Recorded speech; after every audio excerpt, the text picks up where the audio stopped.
Hey everyone, and welcome back to our channel. In today's video, we are going to show you how to zoom in and out in CapCut. Let's begin. Now, the first thing that you need to do is to log in using your credentials. If this is your first time in CapCut, I want you to click the sign up option. From here, just follow the on-screen instructions and you're good to go. To create a zoom in and zoom out effect in CapCut, all you have to do is open the project that you are working. If you haven't already, just click the create project to begin your work. But in my case, I'm going to be opening my recent project that I've been working with. And as you can see, this is the project that I wanted to create a zoom in and zoom out effect. Now, as you can see, you can place the slider to any part of your timeline. For example, I want to zoom in this video. Select the video right here, which is, I have two elements. One is the photo right here. You see it's selected, and the video is at the bottom, which is going to be the video.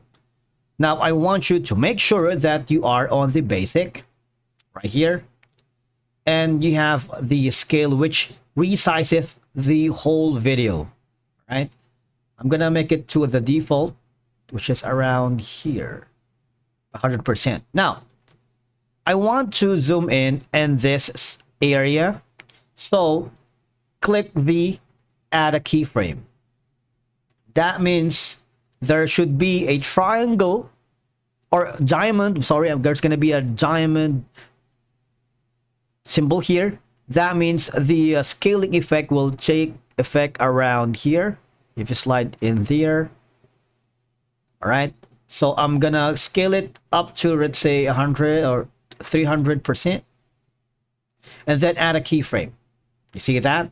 So what will happen is from here onwards, it'll create a zoom effect. So let's try to play that.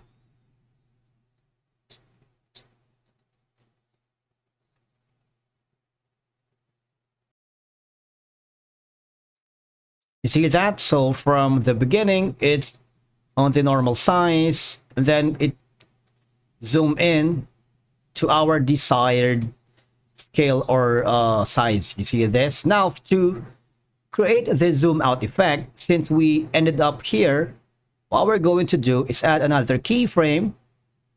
All right, here. And then we're going to zoom out by clicking the scale back to 100%.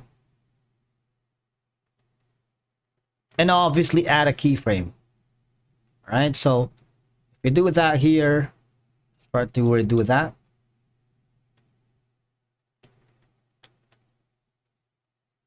Or if you don't want to use this, just select the video. You should notice that there is kind of like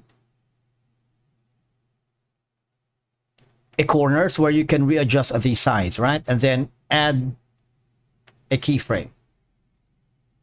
So when we play all the way from the start through the end, you would create a very amazing effect of zoom in and zoom out effect. All right, so these are going to be some of the ways for you to create a zoom in and zoom out effect. Now, if you scrub it through and play that again, right, so you would able to drag the video without any problem, enabling the zoom in and zoom out effect smoothly in your project. And of course, you can export it once you're happy with it. Thank you so much for watching. We will see you again in the next one.